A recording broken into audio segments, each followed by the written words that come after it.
So what's up, world? It's your boy Robert God checking in. You already know. Look at this pimple on my damn eyelid. Anyway, I was looking up some stuff earlier today. I was really wanting to look into Marcus Garvey, and so when I looked up Marcus Garvey, I found some FBI files on Marcus Garvey in the FBI archives. So when I pulled up the FBI archives and I'm looking through it, I found this.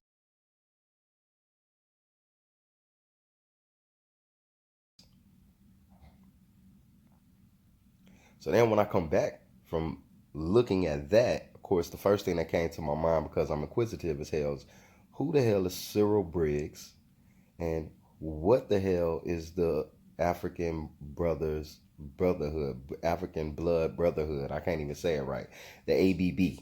I'm going to say it for short. I'm going to say it for short for the rest of this video so that I don't get it wrong, right? So the ABB, I'm like, what is that? I've never heard of that before.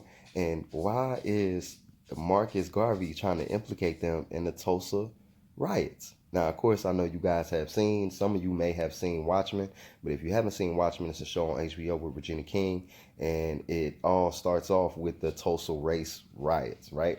I also wanted to be noted that as of recently, they've changed the name of the Tulsa, of what happened in Tulsa, to the Tulsa race war or the Tulsa riot to the Tulsa massacre.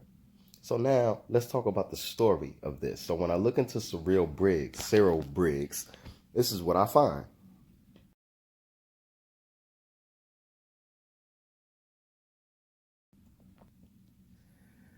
So I find this article and I'm like, damn, okay, the ABB was organized and they was a secret society and they was operating in, militarily and, operating as like, a faction of Pan-Africanism in different cities, but one of them just so happened to be Tulsa, Oklahoma.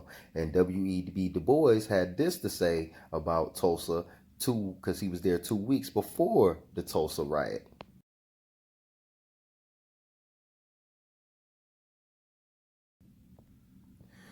So what W.E.B. Du Bois had to say wasn't really that much of a shocker because, we know that Black Wall Street was there in the Greenwood section of Tulsa, Oklahoma, right?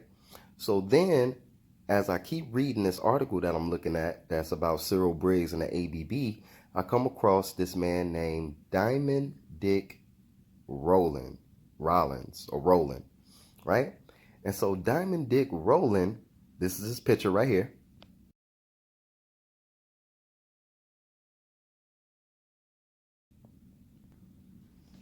It's a guy who was in downtown Tulsa, I believe, and he was on an elevator with a young white lady. He was 19 at the time, she was 17 at the time, and I guess she alleges some type of assault. Now, what actually happened on the elevator is still in dispute. However, she claimed assault from this man, Dick Rowland, and Dick Rowland ended up being arrested. Now, the people in Tulsa feared that he was going to be lynched, and by this time, ABB had already been organized in that city.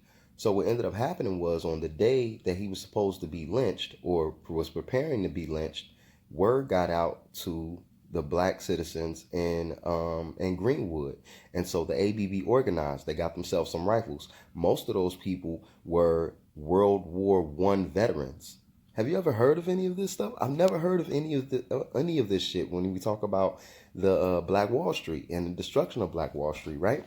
So, so long story short, they organized, and again, World War I veterans. So if you watch Watchmen, you see in the first episode the guy who sends the kid off in a carriage. He's a World War I veteran and he has a rifle, right? So these guys assemble their rifles and they head to the courthouse. When they get to the courthouse, of course, there's a bunch of white people there because they want to see this guy get lynched because they're angry about the injustice that has occurred, right? So the sheriff, I can't remember his name, Sheriff McCauley or something like that, he allows them to go, he allows these protesters to go inside of the courthouse. Once inside of the courthouse, I guess they're trying to make sure that, Mr. Rollins is not being lynched and, making sure that things are being done in a just manner and that there's nothing, they standing up for their people, basically. And so as they're on their way exiting, one of the white men in the group walks up to one of the black men who has a .45 caliber pistol, And he asks them, what you gonna do with that, boy? And the guy looks at him and he says, I'm gonna use it if I got to. And he said, I don't think so. And so the white man tries to take away the gun. Now, once he tries to take away the gun, a shot goes off from that pistol. And once that shot rings off from that pistol, an all-out gun battle occurs. I've never heard of any of this information. Once this gun battle occurs, these guys, 75 guys, is part of this secret society, ABB, they're militarily trained. So they actually have a gunfight with these hundreds of white people. They start ducking for cover and going to different places in the town as they're retreating, and start like knocking off these white people one by one by one. Overnight, because this battle went into the night, this gun battle lasted for a long time. And plus, the ABB had prepared for this, and a couple of them robbed a few ammunition stores days prior to this actual event. So they had a bunch of artillery. So they're firing off on these guys in the middle of the night, so that the town wouldn't know how many white people were slain. The white people started burying their own who was dead, so that they wouldn't just be sprawled out in the streets, right? So they start knocking these people off. So finally, the ABB gets a chance to retreat all the way back. In retaliation, the next day, in retaliation to what happened at the courthouse and in the surrounding areas, that the gun battle or whatever, that's when they came and started shooting and rioting and basically like burning down Black Wall Street. And that was the cause of the Black Wall Street massacre, as they call it. So what was interesting to me and what really stood out to me is that even in the movie, they don't show that. They show white people just getting angry and saying that we're just going to destroy this, that, and the third.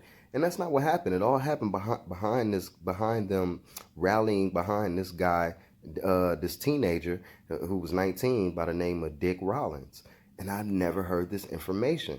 So it's interesting that in 2019, we're going back almost 100 years, and I've never heard this story of these estimating about 75 black men, militarily trained, who were knocking off these white people left and right because they were trying to disarm one of their members, and one of their members fired a shot. And that's what started the whole thing. So isn't it amazing that even in 2019, which they recently just changed the name to a massacre, they would rather call what happened in Tulsa, Oklahoma, a massacre, instead of admitting the fact that black folks rose up because they saw some injustice going on and fought against it. And because those white men were getting picked off left and right and were being outgunned, even though they weren't outmanned, they were getting outgunned. And they had a hissy fit and decided to burn down the economic center of the Greenwood section of Tulsa, Oklahoma. And that, my friends, is what I wanted to share with you. And it's amazing because I actually just came across all this information looking up Marcus Garvey and found a memo that the FBI had, where Marcus Garvey was claiming that he had received a letter from Cyril Briggs, because Cyril Briggs wanted Marcus Garvey to be in the ABB, but he also alluded to the fact that he was the cause of the Tulsa riots. Fun fact for you, if you didn't know. And that's Rory. I'm Rory. Says niggas fake fraud ass niggas trying to save the past.